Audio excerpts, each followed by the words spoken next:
ನೋಡಿ, ರಾಜ್ಯದಲ್ಲಿ micro finance ಹಾವಳಿಗಳ ಮಿತಿ ಮೀರ್ತಾ ಇದೆ. ಅಟ್ಟಹಾಸ ಅವ್ರದ್ದು ಬ್ರೇಕ್ ಹಾಕೋಕ್ಕಾಗ್ತಾ ಇಲ್ಲ. ಸರ್ಕಾರ ಹೇಳಿದರು, ಮುಖ್ಯಮಂತ್ರಿಗಳು ಎಚ್ಚರಿಕೆ ಕೊಟ್ಟರು ಕೂಡ, ಅವ್ರು ಕಿವಿ ಹಿಂಡಿದ್ರು ಕೂಡ ಅವ್ರಿಗೆ ಬುದ್ಧಿ ಬರ್ತಿಲ್ಲ. ಮತ್ತು ಆತ್ಮಹತ್ಯೆ ಪ್ರಯತ್ನಗಳು ನಡೀತಾ ಇದ್ದಾವೆ. ಕಿರುಕುಳುಗಳು ಜಾಸ್ತಿ ಅವರು ದಬ್ಬಾಳಕೆ ಆಗ್ತಾ ಇದೆ. ಇನ್ನೊಂದು ಏನಂತಂದರೆ ಆತಂಕಕಾರಿ ವಿಚಾರ ಇದು.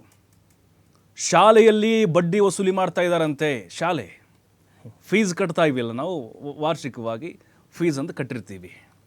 ಅಲ್ಲಿ ಕಂತು ಪಾಪ ಕೆಲವೊಬ್ಬರು ಸಾಧ್ಯವಾಗದೇ ಇರುವಂಥವ್ರು, ಮಧ್ಯಮ ವರ್ಗದವರು, ನಾವು ಕಂತು ಕಟ್ಕೊಂಡು ಹೋಗ್ತೀವಿ ಅಂತ ಹೇಳಿರ್ತಾರೆ. ಯಾರೆಲ್ಲ ಕಂತನ್ನು ಕಟ್ಟೋಕ್ಕಾಗಿಲ್ವೋ ಅವ್ರಿಗೂ ಕೂಡ ಬಡ್ಡಿ ಹಾಕ್ತಾ ಇದ್ದಾರಂತೆ ಒಂದು ಶಾಲೆ. ಅದು ಶಾಲೆ ಹೆಸರು ಹೇಳಿಬಿಡ್ತೀವಿ ನಾವು, ಮುಚ್ಚುಮರೆ ಬೇಡ. ಇದು ಯಲಹಂಕದ ಸಿಂಗನಾಯಕನಹಳ್ಳಿ ಇರುವಂತಹ ಸಿಂಗನಾಯಕನಹಳ್ಳಿ ವಿಬ್ಗಯಾರ್ ಶಾಲೆ. ನೋಡಿ, ಅಲ್ಲಿ ತಮ್ಮ ಮಕ್ಕ ಅಡ್ಮಿಷನ್ ಮಾಡಿಸಿದ್ರು. ಅಲ್ಲಿ ವಾರ್ಷಿಕವಾಗಿ ಒಂದು 1,25,000 ಒಂದು ವರ್ಷಕ್ಕೆ, 75,000 ಅಡ್ವಾನ್ಸ್ ಕೊಟ್ಟಿದ್ದರು. ಏನು ಉಳಿದಿದ್ದು ನಾವು ಹಂತವಾಗಿ ಕಟ್ತೀವಿ ಅಂತ ಹೇಳಿದ್ರಂತೆ. 50,000 ಅಡ್ವಾನ್ಸ್ ಕೊಟ್ಟಿದ್ರು, ಇನ್ನು 75 ನಾವು ಹಂತವಾಗಿ ಕಟ್ತೀವಿ ಅಂಥೇಳಿ.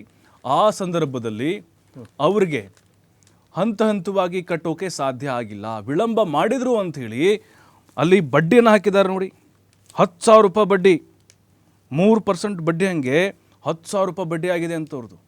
ಹಾಗಾಗಿ ನೋಡಿ, ಶಾಲಾ ಕೆಲವೊಂದಿಷ್ಟು ಆರೋಪಗಳಿದೆ ಈ ಪ್ರೈವೇಟ್ ಸ್ಕೂಲ್ನವ್ರದ್ದು. ಕೆಲವು ಪ್ರೈವೇಟ್ ಸ್ಕೂಲ್ಗಳ ಮೇಲೆ ದಂಧೆ ಮಾಡ್ತಿದ್ದಾರೆ ಇವರು, ಹಗಲು ದರೋಡೆ ಮಾಡ್ತಿದ್ದಾರೆ ಅನ್ನೋದಕ್ಕೆ ಇದು ಬೆಸ್ಟ್ ಎಕ್ಸಾಂಪಲ್. ಇದು ಅಲ್ರಿ, ಶಿಕ್ಷಣವನ್ನು ವ್ಯಾಪಾರಕ್ಕೆ ಇಟ್ಟಿದ್ದಾರೆ ಅನ್ನೋದು ಭಾಳ ಕ್ಲಿಯರಾಗಿ ಗೊತ್ತಾಗ್ತಾ ಇದೆ. ಕಿತ್ತು ತಿಂತಾ ಇದ್ದಾರೆ ರೀ ನಮ್ಮ ಬಡವರು, ಮಧ್ಯಮ ವರ್ಗದವ್ರನ್ನ.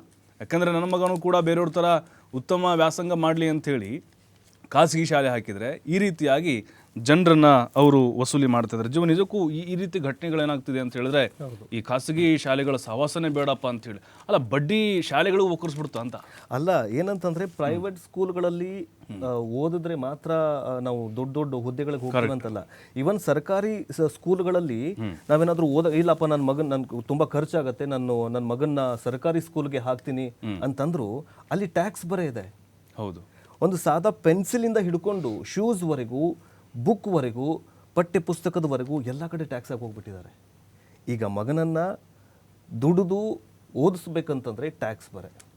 ಈ ಟ್ಯಾಕ್ಸ್ಗಳ ಮಧ್ಯದಲ್ಲಿ ಈ ಪ್ರೈವೇಟ್ ಸ್ಕೂಲ್ಗಳ ಫೀಸ್ ಇದೆಯಲ್ಲ, ಅದು ಕೂಡ ಒಂದು ದೊಡ್ಡ ಮಾರಕವಾಗ್ತಾ ಇದೆ ಅಂತಲೇ ಹೇಳ್ಬಹುದು. ಅಲ್ಲ, ಇವರು ಮೈಕ್ರೋ ಫೈನಾನ್ಸ್ ಆ ಥರನೇ ಬಂದ್ಬಿಟ್ರು ಅಂತ ಇವರೆಲ್ಲ. ಹೌದೌದು.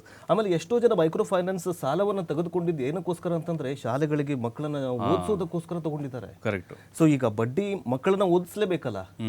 ಸರ್ಕಾರಿ ಸ್ಕೂಲ್ಗಳು ಈಗ ಚೆನ್ನಾಗಾಗಿದೆ, ಬಟ್ ಮೊದಲಿಗೆ ಹೋಲಿಸಿದ್ರೆ ಈಗ ಸಖತ್ತಾಗಿದೆ. ಮೂಲ ಸೌಕರ್ಯಗಳು ಆಗಿದೆ. ಜೊತೆಗೆ ಈಗ ಪ್ರೈವೇಟ್ ಅಲ್ಲಿ ಸಿಗದೇ ಇರುವಂತಹ ಸೌಕರ್ಯಗಳು ಸರ್ಕಾರಿ ಸ್ಕೂಲ್ಗಳಲ್ಲಿ ಸಿಗ್ತಾ ಇದೆ. ಜನ ಏನ್ ಮಾಡ್ಬೇಕಂತಂದ್ರೆ ಒಂದು ಸರ್ತಿ ಸರ್ಕಾರಿ ಸ್ಕೂಲ್ಗಳಿಗೆ ಹೋಗಿ ಬನ್ನಿ, ಹೌದು, ಅಡ್ಮಿಷನ್ ಮಾಡೋಕ್ಕಿಂತ ಮುಂಚೆ.